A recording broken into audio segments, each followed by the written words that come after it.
Friends എല്ലാവർക്കും good morning. അപ്പോൾ എല്ലാവർക്കും ഇന്നത്തെ ഒരു അത്യുഗ്രൻ വിശേഷത്തിലേക്ക് തന്നെ സ്വാഗതം.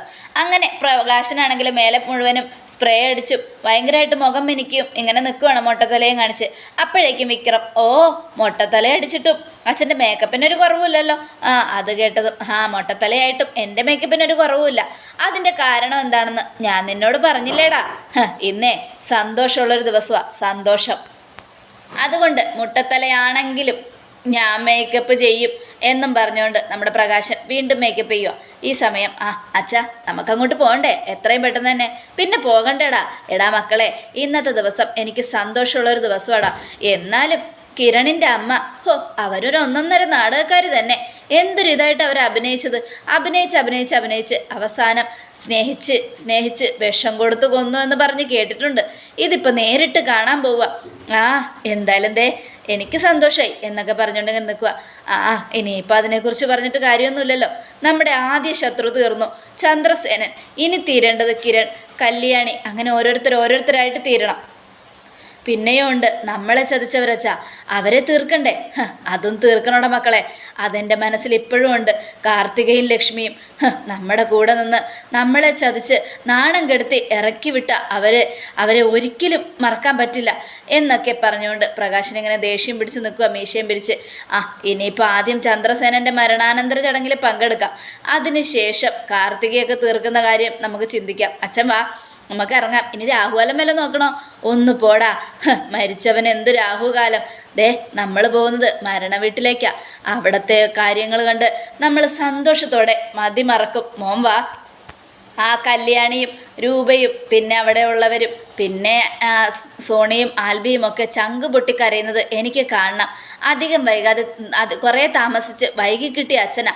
അച്ഛൻ മരിച്ചു കിടക്കുന്നത് കണ്ട് അവരൊക്കെ നെഞ്ചത്തടിച്ച് കരയുന്നത് എനിക്ക് കണ്ടേ മതിയാകൂ എന്നൊക്കെ പറഞ്ഞുകൊണ്ട് ഇങ്ങനെ നിൽക്കുവാണ്. ഈ സമയം പിന്നീട് കാണിക്കുന്നത് സരയുവിനെയും ശാരിയുമാണ്. ഇത്ര നേരമായിട്ട് പോയതിൻ്റെ അച്ഛനെ കാണുന്നില്ലല്ലോ മോളെ. അത് തന്നെ ഞാനും ആലോചിക്കുന്നത്. എങ്ങോട്ടാണോ പോയതെന്തോ, എന്തൊക്കെയോ വിളിച്ചിട്ടല്ലേ പോയത്.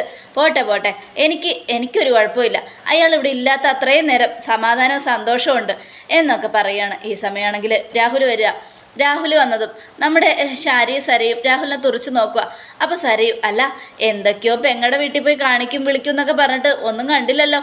എന്ത് പറ്റി? എന്തെങ്ങനെ തിരിച്ചു വന്നിരിക്കുന്നേ? എന്ത് പറ്റിയെന്ന് മോൾക്ക് മനസ്സിലായില്ലേ? അത് മനസ്സിലാകണമെങ്കിൽ അങ്ങേരുടെ കവളത്തേക്ക് നോക്ക്. 5 വിരലും പതിഞ്ഞിട്ടുണ്ട്. ആരെ തല്ലിയത്? ചന്ദ്രസേനനോ അതോ കിരണോ? അതും അല്ലെങ്കിൽ കല്യാണി ആയിരിക്കും എന്നും സരയും 2 പേരും കൂടെ മാറി മാറി കളിയാക്കുന്നത് കണ്ട് നമ്മുടെ രാഹുൽ തുറച്ചു നോക്കി നിൽക്കുക. അപ്പോഴേക്കും മനോഹർ വരിക. മനോഹർ വന്നിട്ട് എന്തായി അവിടെ പോയിട്ട് എന്തൊക്കെയായി എന്നും ചോദിച്ചുകൊണ്ട് മനോഹറിൻ്റെ കളിയാക്കലും കൂടെ കണ്ടപ്പോൾ രാഹുലിന് സഹിച്ചില്ല. മനോഹർ ഒരു ദുഷ്ടനുമാണ്, രാഹുലിൻ്റെ ആരുമല്ല. അതുകൊണ്ട് രാഹുൽ മനോഹറിൻ്റെ കഴുത്തിന് കുത്തിപ്പിടിച്ചു. എന്തെങ്കിലുമൊക്കെ ആവുന്നതിന് മുമ്പ് നിന്നെ ഞാൻ കൊല്ലുവടാ, എന്നിട്ടേ പോകും. നിനക്കറിയണോ അവിടെ എന്താതായെന്ന്? എടാ അവിടെ എന്താ സംഭവിച്ചെന്ന് നിനക്കറിയണമെന്ന് എന്നാ പറഞ്ഞു തരാടാ എന്നും പറഞ്ഞുകൊണ്ട് കഴുത്തിന് കുത്തിപ്പിടിച്ചിരിക്കും. ഇങ്ങനെ ഈ സമയം മനോഹർ വിട് എന്നും പറഞ്ഞിട്ടൊന്നും ഒരു രക്ഷയില്ല. കൊല്ലുവടാ, എന്നെ ചതിക്കുന്ന എല്ലാ പന്നികളെയും ഞാൻ കൊല്ലും, ഒരെണ്ണത്തിനെയും ഞാൻ വെറുതെ വിടില്ല എന്നൊക്കെ പറഞ്ഞുകൊണ്ട് ഭയങ്കരമായിട്ട് ഇതാക്കുവാണ്. ഈ സമയമാണെങ്കിൽ എല്ലാം കണ്ട് പേടിച്ച് നിൽക്കുക നമ്മുടെ സരയും ശാരിയും. വിടടോ, എൻ്റെ മനുവേട്ടനെ വിടറോ എന്നും പറഞ്ഞുകൊണ്ട് സരയും രാഹുലിനെ പിടിച്ചു മാറ്റാൻ ശ്രമിക്കുക. മാറി നിൽക്കടി അങ്ങോട്ട് എന്നും പറഞ്ഞുകൊണ്ട് സരയുവിനെ പിടിച്ചൊരൊറ്റ തള്ളു കൊണ്ടതും സരയു നേരെ തെറിച്ചു പോയി വീണു. ഈ സമയമാണെങ്കിൽ നമ്മുടെ ശാരിയും പേടിച്ച് നിൽക്കുക. ഈശ്വര, ഇങ്ങേർക്ക് ശരിക്കും വട്ടായെന്ന് തോന്നുന്നേ എന്നും ആലോചിച്ചുകൊണ്ട് അപ്പോഴേക്കും സരയു ഓടി അടുക്കളയിലേക്ക് പോയി. പറഞ്ഞു തരാടാ, എൻ്റെ ജീവിതത്തിൽ എന്താ സംഭവിച്ചെന്ന് ഞാൻ പറഞ്ഞു തരാടാ. എടാ നാറി, നീ എന്താടാ കരുതിയേ? ഞാൻ എന്ത് ചെയ്താലും അതിനൊരർത്ഥം ഉണ്ടാവും. ഇനിയൊന്നും നിനക്ക് സമാധാനത്തോടെ ജീവിക്കാൻ പറ്റില്ല, നോക്കിക്കോടാ എന്നൊക്കെ പറഞ്ഞുകൊണ്ട് എല്ലാവരുടെയും മനോഹറിൻ്റെ കഴുത്തിന് കുത്തിപ്പിടിച്ച് എല്ലാവരെയും ഭീഷണിപ്പെടുത്തുക രാഹുൽ. ഈ സമയമാണെങ്കിൽ സരയു കത്തിയും കൊണ്ട് ഓടി വരിക. മാറി നിൽക്കടാ, അച്ഛനാണെന്നൊന്നും നോക്കില്ല. എൻ്റെ മനുവേട്ടനെ തൊട്ടാലുണ്ടല്ലോ നിന്നെ ഞാൻ കുത്തിക്കൊല്ലും. നിൻ്റെ പള്ളയ്ക്ക് ഞാൻ ഈ കത്തി കുത്തി ഇറക്കും, അതുറപ്പാ. അപ്പം മനോഹരനെ വിട്ടിട്ട് രാഹുൽ സരയുവിൻ്റെ നേരെ തിരിഞ്ഞു. കുത്തടി, എന്നാ കുത്ത്, എൻ്റെ ഈ നെഞ്ചത്ത് തന്നെ കുത്തി ഇറക്കടി. നീ എന്താ കരുതിയേ? നീ കത്തിയും കൊണ്ട് വരുമ്പോഴൊക്കെ ഞാൻ മിണ്ടാതെ നിൽക്കുന്നത് നിന്നെ പേടിച്ചിട്ടാണെന്നോ? ഒരു കാര്യം ഞാൻ പറഞ്ഞേക്കാം, കുത്തണമെന്നുണ്ടെങ്കിലേ നേരെ കുത്തിക്കോ, ഞാൻ നിന്ന് തരാം, നീ ഒരു ചുക്കും ചെയ്യില്ലടി എന്നും പറഞ്ഞുകൊണ്ട് സരയുവിൻ്റെ കയ്യിൽ നിന്നും കത്തി തട്ടിപ്പറിച്ചു. എന്നിട്ട് ദേ മര്യാദയ്ക്ക് മാറി നിന്നോ, ഇല്ലെങ്കിൽ എല്ലാത്തിനെയും ഞാൻ തീർക്കും, മനസ്സിലായല്ലോ? ഞാനെല്ലാം കഴിഞ്ഞ് നിൽക്കുക. പ്രാന്താണോ നിങ്ങൾക്ക്? അതേടി പ്രാന്താടി, എന്നാൽ പിന്നെ മെൻ്റൽ ഹോസ്പിറ്റലിൽ പോയി കിടക്ക്. എനിക്കറിയാം എന്ത് ചെയ്യണമെന്ന്, നിന്റെ ഉപദേശം എനിക്ക് ആവശ്യമേ ഇല്ല എന്നും പറഞ്ഞുകൊണ്ട് നമ്മുടെ രാഹുൽ ആകെ ദേഷ്യപ്പെട്ട് ഇങ്ങനെ നിൽക്കുക. അപ്പോൾ ശാരി, മനുഷ്യ എന്താ നിങ്ങൾക്ക് പറ്റിയേ? നിങ്ങളെന്താ ഇങ്ങനെ ഭ്രാന്ത് പിടിച്ച പോലെ കാണിക്കുന്നേ? എനിക്ക് ഭ്രാന്ത് പിടിച്ചിരിക്കുമെന്ന് ഞാൻ പറഞ്ഞില്ലേ? സമനില തെറ്റി ഞാൻ ചിലപ്പോൾ എന്തെങ്കിലുമൊക്കെ ചെയ്യും. അതുകൊണ്ട് ആരും എൻ്റെ അടുത്തേക്ക് വരാതിരിക്കുന്നതാണ് നല്ലത്. അങ്ങനെ വന്നാൽ ചിലപ്പോൾ പല പ്രശ്നങ്ങളും ഉണ്ടാവും. മുന്നിൽ നിൽക്കുന്നത് മോളാണോ ഭാര്യയാണോ മരുമകനാണോ എന്നൊന്നും ഞാൻ നോക്കില്ല, നെഞ്ചത്ത് കത്തി കുത്തി ഇറക്കും ഞാൻ, മനസ്സിലായല്ലോ എന്നും പറഞ്ഞുകൊണ്ട് രാഹുൽ മുറിയിലേക്ക് പോവുക. ഇങ്ങേർക്കിത് എന്താ മോളെ പറ്റിയേ? എനിക്കറിയില്ല, ഇങ്ങേർക്ക് പ്രാന്ത അമ്മേ, പ്രാന്ത്, അല്ലാതെ ഇപ്പം ഞാനെന്ത് പറയാനാ എന്നൊക്കെ പറഞ്ഞുകൊണ്ട് നമ്മുടെ ഇങ്ങനെ നിൽക്കുവാണ് മനോഹർ. അപ്പോഴേക്ക് ശാരി, എന്നാലും ഞാനൊന്ന് ചെന്ന് നോക്കട്ടെ. മനുവേട്ടാ, എന്തെങ്കിലും പറ്റിയോ മനുവേട്ടാ? സാരമില്ല മോളൂ, ഭ്രാന്ത് പിടിച്ച ഒരാളല്ലേ, ഇനിയിപ്പോൾ എന്തും ചെയ്യും. അല്ല, നിങ്ങളെന്തിനാ അങ്ങോട്ട് പോകുന്ന അമ്മേ? പേപ്പട്ടിയുടെ അടുത്തേക്ക് പോകാതിരിക്കുന്നത് നല്ലത്. ദേ പേ പിടിച്ചാ ആരെങ്കിലും പേപ്പട്ടിയുടെ അടുത്തേക്ക് പോകുമോ? അത് കേട്ടതും പോകും, തല്ലിക്കൊല്ലാൻ പോകും മനുവേട്ടാ, അമ്മ ചെന്നിട്ട് വാ എന്നും പറഞ്ഞുകൊണ്ട് സരയും ഇങ്ങനെ നിൽക്കുക. ഈ സമയം ശാരി അങ്ങോട്ട് ചെല്ലണം. അപ്പോൾ രാഹുൽ ദേഷ്യം പിടിച്ച് ഇങ്ങനെ അങ്ങോട്ടും ഇങ്ങോട്ടും നടക്കുക. അതെ, അവിടെ നിന്ന് ഞാൻ നിങ്ങളോടൊന്നും പറയാഞ്ഞതേ പേടിച്ചിട്ടൊന്നുമല്ല. നിങ്ങൾക്ക് എന്താ പറ്റിയേ? നിങ്ങളുടെ പ്രശ്നം എന്താ? എന്തിനാ നിങ്ങൾ മനോഹറിൻ്റെ കഴുത്തിന് കുത്തിപ്പിടിച്ചത്? അല്ല, അവൻ്റെ കഴുത്തിൽ കുത്തിപ്പിടിച്ച നിനക്കെന്താ പ്രശ്നം? ദേ ഒരു കാര്യം ഞാൻ പറഞ്ഞേക്കാം, അവനെ സപ്പോർട്ട് ചെയ്തുള്ള സംസാരമൊന്നും ഇവിടെ വേണ്ട, മനസ്സിലായല്ലോ? അത് കേട്ടതും നമ്മുടെ ശാരി ആകെ പേടിച്ച് നിൽക്കുക. അതെ, നിങ്ങൾ താഴെ പ്രകടിപ്പിച്ചത് കണ്ട് ഞാൻ മിണ്ടാതെ നിന്നതൊന്നും എന്തുകൊണ്ടാണെന്നറിയാമോ? മോളും മോനും അവിടെ നിന്നതുകൊണ്ടാണ്. ഞാനേ അന്ന് നിങ്ങളുടെ തലക്കടിച്ചത് നിങ്ങൾ മറന്നുപോയോ? പേടിയില്ല എനിക്ക്. വേണ്ടി വന്ന ഫ്ലവർ വൈസ് എടുത്ത് നിങ്ങളുടെ തലക്കെട്ടടിച്ച് നിങ്ങളെ കൊല്ലും ഞാൻ. എന്നാ കൊല്ലടി, തലക്കെട്ടടിച്ച് കൊല്ലടി, അല്ലെങ്കിൽ തന്നെ എല്ലാം നഷ്ടപ്പെട്ട് നിൽക്കുക. എന്നെ തോൽപ്പിച്ചാൽ എന്താ സംഭവിക്കുന്നതെന്ന് ഞാൻ കാണിച്ചു കൊടുക്കും. എൻ്റെ കൈക്ക് കരുത്തില്ലെന്നൊന്നും ആരും വിചാരിക്കണ്ട, നല്ല കരുത്തുണ്ട്. ഈ കൈ കൊണ്ടൊന്ന് തല്ലിയാൽ ആരാണെങ്കിലും അവിടെ വീഴും. അതോർക്കാതെയാ അവളൊക്കെ എന്നോട് കളിച്ചത്.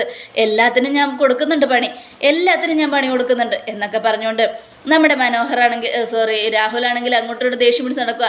നിങ്ങൾക്ക് എന്താ മനുഷ്യ, ഭ്രാന്ത് പിടിച്ചോ?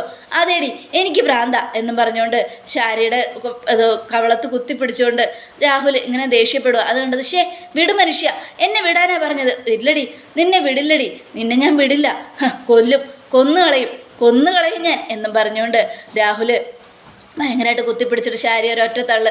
ശാരി ജീവനും കൊണ്ടോടി. ഈ സമയം സരയു, എന്താമ്മേ എന്തു പറ്റി? ഒന്നും പറയണ്ട മോളെ, അയാൾക്ക് ശരിക്കും ഭ്രാന്താ, തലയ്ക്ക് ഭ്രാന്ത് പിടിച്ച്. എനിക്ക് തോന്നുന്നു അയാളുടെ സമനില മുഴുവനും തെറ്റിയെന്ന്. ഭ്രാന്താശുപത്രിയിലിടാതെ ഒരു രക്ഷയുമില്ല. ഫ്ലവർ വേസ് കൊണ്ട് അടിക്കുമെന്ന് പറഞ്ഞപ്പോൾ അയാൾ എൻ്റെ കവളത്ത് കുത്തിപ്പിടിച്ച് തള്ളിയിട്ടു. അത് കേട്ടതും ഈശ്വര, എന്നാൽ ഞാൻ അങ്ങോട്ട് ചെല്ലട്ടെ? വേണ്ട മോളെ വേണ്ട, നീയും കൂടെ ചെന്നിന് നീയും കൂടെ വാങ്ങിച്ച് കെട്ടണ്ട. അയാൾക്ക് അല്ലെങ്കിലേ ഭ്രാന്ത് പിടിച്ചിരിക്കുക. അതിനിടയിൽ എല്ലാവരും കൂടെ തല്ല് മേടിക്കണോ എന്നൊക്കെ പറഞ്ഞുകൊണ്ട് നമ്മുടെ ഷാരു ഉപദേശിക്കുകയാണ്. ഇക്കണക്കിന് പോയാൽ ഞാൻ ഇവിടെ നിന്ന് ശരിയാവില്ല മോളെ, എല്ലാ ദേഷ്യവും കൂടെ അങ്ങനെ എൻ്റെ മേലെ തീർക്കും. അതുകൊണ്ട് ഞാൻ കുറച്ച് ദിവസത്തേക്ക് മാറി നിൽക്കുക എന്നും പറഞ്ഞുകൊണ്ട് മനോഹർ ഇറങ്ങിപ്പോകുന്ന സമയത്ത് സരയും, മനുവേട്ട നിൽക്ക് മനുവേട്ട എന്നും പറഞ്ഞുകൊണ്ട് അവിടെ ഓടിച്ചെല്ലുക. എന്താ മോളൂ, മനുവേട്ടൻ പോവല്ല മനുവേട്ടൻ എന്താ പോവുകയാണോ എന്നെ ഇട്ടുകൊണ്ട്? അങ്ങനെയാണെങ്കിൽ ഈ നരകത്തിൽ നിന്നും എന്നെയും കൂടെ കൂട്ടിക്കൊണ്ട് പോകാൻ മനുവേട്ട എന്നും പറഞ്ഞുകൊണ്ട് സരയു കെട്ടിപ്പിടിക്കുക. ഈ സമയം മോളു, ഞാനതല്ല ഉദ്ദേശിച്ചത്, പോയാൽ ഒരേ അടി മോളെ ഇട്ടുകൊണ്ട് പോകാനല്ല, മനുവേട്ടൻ വരും. അങ്ങനെ എൻ്റെ മോളുവിനെ ഇട്ടേച്ച് പോകാൻ മനുവേട്ടന് പറ്റുമോ? പിന്നെ ഇവിടെ ഇപ്പം അമ്മ മാത്രമല്ലേ ഉള്ളൂ, അങ്ങനെ എന്തെങ്കിലും സംഭവിച്ചാലോ? അതുകൊണ്ട് ഞാനും കൂടെ നിങ്ങളോടൊപ്പം വരാം. എനിക്ക് പേടിയാ, ഞാനിവിടെ നിൽക്കുമ്പോൾ എന്തെങ്കിലും സംഭവിച്ചു പോയാലോ? പ്രത്യേകിച്ച് ആ രാക്ഷസിന് ഇപ്പോൾ സമനില തെറ്റി നിൽക്കുന്നതുകൊണ്ട് ചിലപ്പോൾ എന്നെയും കൊല്ലാൻ സാധ്യതയുണ്ട്. അമ്മയും സരയും മോളും ഇപ്പോൾ ഇവിടെ നിന്നാൽ മതി, നിങ്ങൾ എൻ്റെ കൂടെ ഇപ്പോൾ വരണ്ട. ഞാൻ പോകുന്ന ഏതായാലും കൂട്ടുകാരന്മാരുടെ വീട്ടിലേക്കാണ്, അതുകൊണ്ട് അങ്ങോട്ടേക്ക് വന്നാൽ ശരിയാവില്ല. എന്തായാലും ഞാൻ പറയുന്നത് വരെ നിങ്ങളിവിടെ നിൽക്ക്, ഇടയ്ക്കിടയ്ക്ക് ഞാൻ വിളിച്ചോളാം മോളെ. ഒന്നരാടെ ഞാൻ മോളെ വിളിക്കും. എന്താ സംഭവിക്കുന്നത് നോക്കും. മനുവേട്ടൻ എന്നോട് ദേഷ്യം കയറി പോവുകയാണോ? എന്നെ ഉപേക്ഷിച്ചിട്ട് പോവല്ല മനുവേട്ടാ എന്നും പറഞ്ഞുകൊണ്ട് സരയുടെ കരച്ചിലുണ്ട്. അയ്യോ, എൻ്റെ മോളൂനെ ഉപേക്ഷിച്ച് പോകാൻ എനിക്ക് പറ്റുമോ? നീ എൻ്റെ മുത്തല്ലേ, എൻ്റെ പൊന്നല്ലേ എന്നൊക്കെ പറഞ്ഞുകൊണ്ട് സരയുനെ കെട്ടിപ്പിടിച്ചിട്ട് ശാരി ഇങ്ങനെ കണ്ണടച്ച് കാണിക്കുക. അപ്പോഴേക്കും ശാരിക്ക് കാര്യം പിടികിട്ടി. ഇവൻ വേറെ ഏതോ പെണ്ണുങ്ങളെ വളയ്ക്കാനായിട്ടുള്ള പോക്ക. മോളൂ, മനുവേട്ടൻ വരും, മനുവേട്ടൻ അങ്ങനെ എൻ്റെ മോളൂനെ ഇട്ടേച്ച് പോകാൻ പറ്റുമോ എന്നൊക്കെ പറഞ്ഞുകൊണ്ട് ആശ്വസിപ്പിച്ച് വെച്ച് മനോഹർ അങ്ങ് പോയി. ഈ സമയം കണ്ടോ ഈ വീട്ടിലെ പ്രവൃത്തി കാരണം എൻ്റെ മനുവേട്ടൻ പോയി. എനിക്കിത് സഹിക്കാൻ പറ്റുന്നില്ലല്ലോ എൻ്റെ ഈശ്വര. ഈ അച്ഛനെന്ന് പറയുന്നവൻ എന്താ ഇങ്ങനെ എന്നൊക്കെ പറഞ്ഞുകൊണ്ട് സരയു നിലവിളിക്കുക. ഈശ്വര, അച്ഛനെന്ന് പറയുന്ന രാക്ഷസൻ അങ്ങനെ, മരുമകനെന്ന് പറയുന്നവൻ ഇങ്ങനെ, ഞാൻ എന്ത് ചെയ്യും? ആരുടെ കൂടെ നിൽക്കും? ഒരു പിടിയും കിട്ടുന്നില്ലല്ലോ എന്നൊക്കെ പറഞ്ഞുകൊണ്ട് ശാരി ഇങ്ങനെ കരഞ്ഞുകൊണ്ടിരിക്കുമ്പോൾ, എന്താ അമ്മ എന്താ ആലോചിക്കുന്നത്? ഒന്നുമില്ല മോളെ, ഈ വീട്ടിൽ നടക്കുന്ന കാര്യങ്ങൾ ആലോചിച്ച് പേടിച്ചതാ എന്നൊക്കെ പറഞ്ഞുകൊണ്ട് നമ്മുടെ ശാരിയും കണ്ണുനീര് അതേസമയം പിന്നീട് കാണിക്കുന്നത് നമ്മുടെ കിരണിൻ്റെ വീട്ടിലാണ്. അവിടെ എല്ലാവരും നല്ല ആഘോഷമൊക്കെ എല്ലാം ഇതൊക്കെ ചെയ്യുകയാണ്. അപ്പോഴേക്കും പ്രകാശനും വിക്രമാണെങ്കിൽ ബൈക്കിൽ വന്നുകൊണ്ടിരിക്കുക. എന്തായാലും ഒന്ന് പെട്ടെന്ന് വാടാ എന്നൊക്കെ പറഞ്ഞുകൊണ്ട് ഇങ്ങനെ പോയിക്കൊണ്ടിരിക്കുകയാണ്. ഈ സമയമാണെങ്കിൽ പിന്നീട് കാണിക്കുന്നത് സോണിയും ആൽബിയും പിന്നെ കല്യാണിയും എത്തി. അവരാണെങ്കിൽ കേക്ക് മേടിച്ചുകൊണ്ട് വരാൻ വൈകി. നമ്മൾ കേക്ക് മേടിച്ചുകൊണ്ട് വരാൻ വൈകി പോയില്ലേ? അത് കേട്ടതും അത് ശരിയാ, വൈകിയൊക്കെ പോയി. പക്ഷെ നമ്മൾക്ക് ഇഷ്ടമുള്ള കേക്ക് വേണമെങ്കിൽ അവരുണ്ടാക്കി തരണ്ട ആൽബിച്ചായ, അതിന് സമയമാവുമല്ലോ എന്നും സോണി പറയാ. ഇത് കേട്ടതും കല്യാണിയും ചിരിക്കുക ഭയങ്കര സന്തോഷത്തോടെ തന്നെ. എന്തായാലും ഇന്നത്തെ ദിവസം നടക്കാൻ പോകുന്നത് ഒരു ഒന്നൊന്നര കാഴ്ചയാണല്ലേ. അതെ, ആൻറ്റിയുടെ അങ്കിളുടെയും രണ്ടാമത്തെ വെഡ്ഡിങ് ആനിവേഴ്സറി എനിക്ക് ഒരുപാട് ഇഷ്ടമായി എന്നൊക്കെ പറഞ്ഞുകൊണ്ട് ഇങ്ങനെ നിൽക്കുക. ഈ സമയം കിരൺ വരിക. ആഹാ, നിങ്ങളൊക്കെ വന്നോ? അതെ, ഒരു 2 പേരും കൂടെ ഇപ്പം ഇങ്ങെത്തും. ആര്? അതാണ് സ്പെഷ്യൽ ഗസ്റ്റ്, നിന്നെ അംഗീകരിക്കാത്ത നിൻ്റെ അച്ഛനും നിൻ്റെ ആങ്ങളെയും. അത് കേട്ടതും കിരണും കല്യാണി ഇങ്ങനെ നോക്കുക പരസ്പരം മുഖത്തോട്ട്. അപ്പോൾ ആൽബി, അതെന്താ കിരണേട്ടാ, അവന്മാരെന്തിനാ ഇങ്ങോട്ട് വരുന്നേ? അതെ, എൻ്റെ അച്ഛൻ മരിച്ചു കിടക്കുന്നത് കാണാൻ. അയ്യോ, എന്തൊക്കെയാ പറയുന്നേ? എൻ്റെ അച്ഛൻ മരിച്ചു എന്നുള്ള വിവരം ബഗാസുരൻ എന്ന് പറയുന്നവൻ അവനെയും വിളിച്ചറിയിച്ചിട്ടുണ്ട്. അത് കേട്ട് സന്തോഷത്തോടെ രണ്ടും വരിക. വരട്ടെ കിരണേട്ടാ, വന്നു കഴിയുമ്പോൾ 2 എണ്ണത്തിൻ്റെ മുഖം അടിച്ച് പരത്തണം. എന്നിട്ട് ഇനി മേലെ ഇതുപോലുള്ള കാര്യങ്ങൾക്ക് ഒരാളുടെ വാക്ക് കേട്ടും വരാത്ത രീതിയിലാക്കണം. അത് ഞാൻ പിന്നെ ചെയ്യാതിരിക്കുമോ മോളെ? എന്തായാലും അവനിങ്ങോട്ട് വരട്ടെ, നമുക്കതൊരു ത്രില്ലായിരിക്കും എന്നൊക്കെ പറയണം. ഈ സമയം അകത്ത് കയറിയതും എല്ലാ കാര്യങ്ങളും ഓക്കെ ആയി. ഇനി എന്തായാലും നിങ്ങൾ തീരുമാനിച്ചാൽ മതി. കല്യാണിയുടെ ഒരു കൈയും കൂടെ വെച്ച് കഴിഞ്ഞാൽ പിന്നെ എല്ലാം ഓക്കെ. അതുകൊണ്ട് സന്തോഷമായിട്ട് കാര്യങ്ങൾ ആരംഭിക്കാം. എന്തായാലും അങ്കിൾ ആൻറ്റിയും ഭാഗ്യമുള്ളവരാ. ഫസ്റ്റ് വെഡ്ഡിങ് ആനിവേഴ്സറിയും രണ്ടാമത്തെ വെഡ്ഡിങ് ആനിവേഴ്സറിയും ആഘോഷിക്കാമല്ലോ. അത് ശരിയാ, 10-20 വർഷമാണ് ഞങ്ങളുടെ നഷ്ടപ്പെട്ടു പോയത്. ആ സങ്കടമെല്ലാം ഞങ്ങൾക്ക് സന്തോഷമായിട്ട് തിരിച്ചു പിടിക്കണം എന്നും CS-ഉം രൂപയും പറയുകയാണ്. ഈ സമയമാണെങ്കിൽ അതെ, പ്രകാശനെയും വിക്രത്തെയും കൂടെ വിളിക്കുക ഹരി. എന്തായാലും അവരെവിടെ എത്തിയെന്നറിയാലോ. ശരി സാർ, ഞാനിപ്പോൾ വിളിക്കാം എന്ന് പറഞ്ഞുകൊണ്ട് ഹരി ഫോൺ എടുത്തുകൊണ്ട് വെളിയിലേക്ക് പോവുക. ഈ സമയം എന്തൊരു വെയിലായത്. എന്നാൽ പിന്നെ ഒരു കാര്യം ചെയ്യും, അച്ഛൻ അയാളൊന്ന് വിളിക്കുക, സൂപ്പർവൈസറെ, അവിടുത്തെ കാര്യങ്ങൾ എന്താണെന്നറിയാൻ. അത് ശരിയാ, ചിലപ്പോൾ അടക്കിൽ സമയം പോവും, അതുകൊണ്ട് ഞാനൊന്ന് വിളിക്കട്ടെ എന്നും പറഞ്ഞുകൊണ്ട് പ്രകാശ് ഫോൺ എടുത്തിട്ട്, ഹലോ സൂപ്പർവൈസറെ, ഞാനാ പ്രകാശൻ. എന്താ പ്രകാശ, എന്തായി കാര്യങ്ങളൊക്കെ? ആൽബി സോണിയൊക്കെ എത്തിയോ? അവരൊക്കെ എത്തിയിട്ടുണ്ട്. ബോഡി കുളിപ്പിച്ച് കഴിഞ്ഞുകൊണ്ടെന്ന് കിടത്തി. 10-15 മിനിറ്റിനുള്ളിൽ ബോഡി എടുക്കും. അയ്യോ, ബോഡി എടുക്കല്ലേ, ഞങ്ങളിതേ വന്നുകൊണ്ടിരിക്കുക, അവിടെ എത്തിക്കഴിഞ്ഞു. ഞങ്ങളെടുത്ത് വന്നതിന് ശേഷം എടുത്താൽ മതിയേ. അതൊന്നും പറയാൻ പറ്റില്ല പ്രകാശ, സമയമായ എടുക്കണമല്ലോ, ഇങ്ങനെ കിടത്തിക്കൊണ്ടിരിക്കാൻ പറ്റില്ല മരിച്ച ആളെ എന്നും പറഞ്ഞിട്ട് ഹരി ഫോൺ കട്ട് ചെയ്തു. എടാ മോനെ, പെട്ടെന്ന് വിടറാ. എന്തായാലും അവിടെ കുളിപ്പിച്ചൊക്കെ കഴിഞ്ഞു എന്ന്, എല്ലാവരും എത്തിയിട്ടുണ്ട്, ബോഡി എടുക്കാൻ പോവാന്നാണ് കേട്ടത്. ഈ അച്ഛനോട് ഞാൻ പറഞ്ഞതാ പെട്ടെന്ന് തന്നെ ഇറങ്ങാന്ന്. അപ്പോൾ കൃത്യസമയത്ത് പോകണമെന്ന് അച്ഛനല്ലേ പറഞ്ഞത്, അതുകൊണ്ടല്ലേ ഇങ്ങനെയൊക്കെ ആയത്. ഇനിയിപ്പോൾ സ്പീഡിൽ വിടാം എന്നും പറഞ്ഞുകൊണ്ട് 2 പേരും 100 സ്പീഡിൽ പോയിക്കൊണ്ടിരിക്കുക. ഈ സമയമാണെങ്കിൽ പിന്നീട് എല്ലാവരും ചിരിക്കുക. വരട്ടെ, അവരിപ്പോൾ വരും സാറേ, ചന്ദ്രസേനൻ സാറേ, അവർ വണ്ടിയിൽ വന്നുകൊണ്ടിരിക്കുക, പാഞ്ഞു വരുമെന്നാണ് കേട്ടത്. വരട്ടെ. അല്ല സാറേ, എണ്ണ എന്തെങ്കിലും തിളപ്പിച്ച് വയ്ക്കണോ? അതെന്തിനാ യാമിനി എന്നും രൂപയുടെയും CS-ൻ്റെയും ചോദ്യം. അല്ല, വരുന്നവന്മാരുടെ തലവഴി ഒഴിക്കാൻ എണ്ണ എന്തായാലും തിളപ്പിക്കണം യാമിനി, പക്ഷെ അതിപ്പോഴല്ല, അങ്ങനെ ഒരു സമയം വരുമ്പോൾ ഞാൻ നിന്നോട് പറയാം. ശരി, എന്നോട് തന്നെ പറയണം. എണ്ണ തിളപ്പിച്ചവന്മാരുടെ തലയ്ക്കൊഴിക്കാൻ എനിക്ക് ധൃതിയായി. ബഗാസുരൻ്റെയും കല്യാണിമുള്ള അച്ഛൻ്റെയും ആങ്ങളുടെയും തലയ്ക്ക് 3 എണ്ണവും ഒരേ റൂട്ടിലൂടെ സഞ്ചരിക്കുന്ന 3 വ്യത്യസ്തമായ ജീവികൾ എന്നും യാമിനിയും പറയുക. ഈ സമയം എല്ലാവരും ഇങ്ങനെ സന്തോഷത്തോടെ ചിരിച്ചും കളിച്ച് സംസാരിച്ചൊക്കെ ഇരിക്കുകയാണ്. എന്തായാലും ഇതുപോലുള്ളൊരു ആഘോഷം ഇനിയും നമ്മുടെ ജീവിതത്തിൽ ഒരുപാട് ഉണ്ടാവണമെന്നാണ് എൻ്റെ ആഗ്രഹം. അതുകൊണ്ട് തന്നെ ഇനിയും ഇങ്ങനെ തന്നെ മുന്നോട്ട് പോട്ടെ. ഫസ്റ്റ് വെഡ്ഡിങ് ആനിവേഴ്സറിയും രണ്ടാമത്തെ വിവാഹ വാർഷികവും ഒക്കെ അടിപൊളിയായിട്ട് ആഘോഷിച്ച് നമുക്കിങ്ങനെ പോകാം അല്ലേ എന്നൊക്കെ പറഞ്ഞുകൊണ്ട് അവരിങ്ങനെ നിൽക്കുവാണ്. ഈ സമയമാണെങ്കിൽ പിന്നീട് നമ്മുടെ ആൽബി ഓരോന്ന് ആലോചിച്ചുകൊണ്ടിരിക്കുക. എന്നാലും എന്തൊക്കെ പറഞ്ഞാലും വിക്രത്തിനെയും പ്രകാശിനെയും ഒന്നും ചെയ്യണ്ട. അതെന്താ അങ്ങനെ പറഞ്ഞത്? അവരോട് ഞാൻ കടപ്പെട്ടിട്ടുണ്ട്, അവരെന്നെ ഹെൽപ്പ് ചെയ്തിട്ടുണ്ട്, അവരെനിക്ക് ദൈവത്തെ പോലെയാ. അതെന്താ ആൽബേട്ട അങ്ങനെ എന്നും കല്യാണിയുടെ ചോദ്യം. അത് പിന്നെ എൻ്റെ ഞാൻ പറഞ്ഞിട്ടുണ്ടല്ലോ സോണി, നിനക്കറിയാത്ത കാര്യമൊന്നും അല്ലല്ലോ. വിക്രം എന്ന് പറയുന്നവൻ വഴിതെറ്റി നടന്നുകൊണ്ടല്ലേ നിന്നെ എനിക്ക് കിട്ടിയത്. അത് മാത്രമല്ല ദേ, പിന്നെ പ്രകാശൻ എന്ന് പറയുന്നവൻ ഒരുത്തൻ അവനെ വളർത്തി വലുതാക്കിയതുകൊണ്ട് ഇങ്ങനെ വഷളാക്കിയതുകൊണ്ടല്ലേ അവനെ പോലെ ഒരുത്തനെ നിനക്ക് നഷ്ടപ്പെട്ട് എനിക്ക് നിന്നെ കിട്ടിയത്. അതുകൊണ്ട് ഞാനിപ്പോൾ ഒരുപാട് സന്തോഷത്തിലാണ്. നിന്നെപ്പോലെ ഒരു സമ്മാനം എനിക്ക് പ്രകാശനും വിക്രമും തന്നതല്ലേ, അതുകൊണ്ട് അവരോട് ഞാൻ കടപ്പെട്ടിട്ടുണ്ട് എന്നും ആൽബി ഇത് കേട്ടത് എല്ലാവരും ചിരിക്കുക. അവനെ അങ്ങനെ നിസ്സാരക്കാരനായിട്ടൊന്നും കാണണ്ട.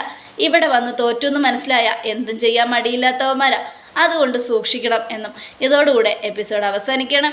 നാളത്തെ ഒരു തകർപ്പൻ വിശേഷത്തിനായിട്ട് കാത്തിരിക്കുക. എല്ലാവർക്കും ഒരിക്കൽ കൂടെ നല്ലൊരു ശുഭദിനം തന്നെ ആയിക്കോട്ടെ.